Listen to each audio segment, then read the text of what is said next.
دجال کے بارے میں بہت سارے حدیث ہیں، لیکن ایک حدیث میں ہمیں دجال کی ایگزیکٹ لوکیشن کے بارے میں بہت سارے ہنٹس دیے گئے ہیں، اور یہ حدیث ہم سب نے بار بار سنی ہوئی ہے کہ ایک دن بھری محفل میں رسول اللہ صلی اللہ علیہ وسلم کے پاس ایک عیسائی آیا اور اس نے اسلام قبول کر کے اپنا واقعہ سنایا کہ میں اور کچھ لوگ عرب سے مشرق کی طرف روانہ ہوئے. ہم ابھی راستے میں ہی تھے کہ اچانک سمندر کا موسم بدل گیا اور ہماری کشتی اپنے راستے سے بھٹک گئی. ایک مہینہ ادھر ادھر بھٹکنے کے بعد سمندر نے آخر کار ہماری کشتی کو ایک جزیرے کے پاس لا کھڑا کیا. بڑی کشتی ڈاک کر کے ہم چھوٹی کشتیوں کے ذریعے اس جزیرے پہ پہنچے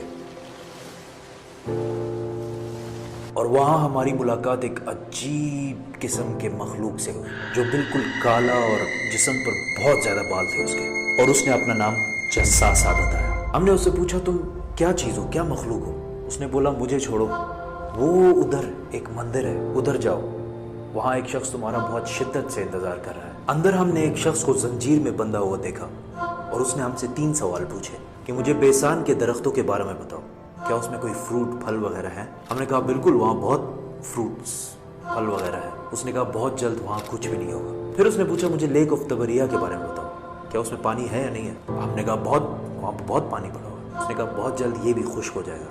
اور پھر اس نے کہا مجھے اس امی پیغمبر کے بارے میں بتاؤ، کیا کیا ہے اس نے ابھی تک؟ ہم نے بتایا کہ وہ مکہ سے نکل کر مدینہ میں آباد ہو چکا ہے.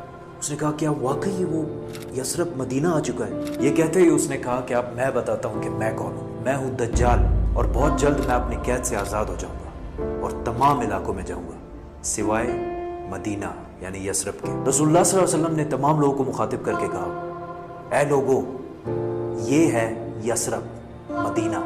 تمیم الداری جو کہہ رہا ہے مجھے اس میں سچائی نظر آ رہی ہے. یاد رکھو دجال شام کے سمندر میں ہے اور نہ یمن کے سمندر میں. اور اپنے ہاتھ سے مشرق کی طرف اشارہ کر کے کہا دجال مشرق میں ہے، دجال مشرق میں ہے، دجال مشرق میں ہے.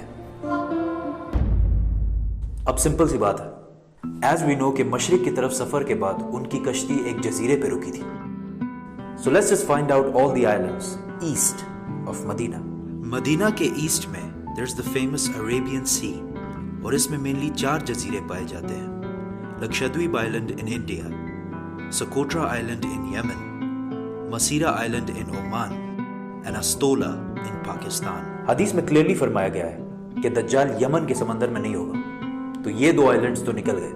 رسول اللہ صلی اللہ علیہ وسلم نے مدینہ میں جو مشرق کی طرف اشارہ کیا تھا، اگر اس سے ہم ایک سیدھی لائن کھینچیں تو وہ بالکل استولا آئلینڈ کے اوپر سے گزرتی ہے. اور جب جساسا نے ان کو اس جزیرے پہ ایک ٹیمپل مندر کی طرف بھیجا تھا، تو اس جزیرے پہ ایک مندر ٹیمپل کے کوئی ریمینز تو ہونے چاہیے. انڈیا کے اس آئلینڈ میں تو ایسا کچھ بھی نہیں ہے، لیکن پاکستان کے استولا آئلینڈ میں پتہ ہے کیا ہے؟ مندر. لیکن یہ تو 1450 سال پرانی کہانی ہے. مندر تو ابھی 40-50 سال پہلے بنا ہوگا. 2000 سال پرانا مندر. اور مندر بھی کس کا؟ کالی ماتا، ہندوؤں کی سب سے خطرناک اور خوفناک گاڈس، دیوی، جو دکھنے میں بہت خوفناک اور جس کے جسم پر بھی بہت زیادہ بال ہیں. کچھ یاد آیا؟ جساسا. ان صحابیوں نے جس عجیب سے مخلوق کی بات کی تھی وہ بالکل ہندوؤں کے اس بھگوان سے ملتا جلتا ہے. لیکن اگر آج آپ استولا آئلینڈ جائے تو آپ کو دجال نہیں ملے.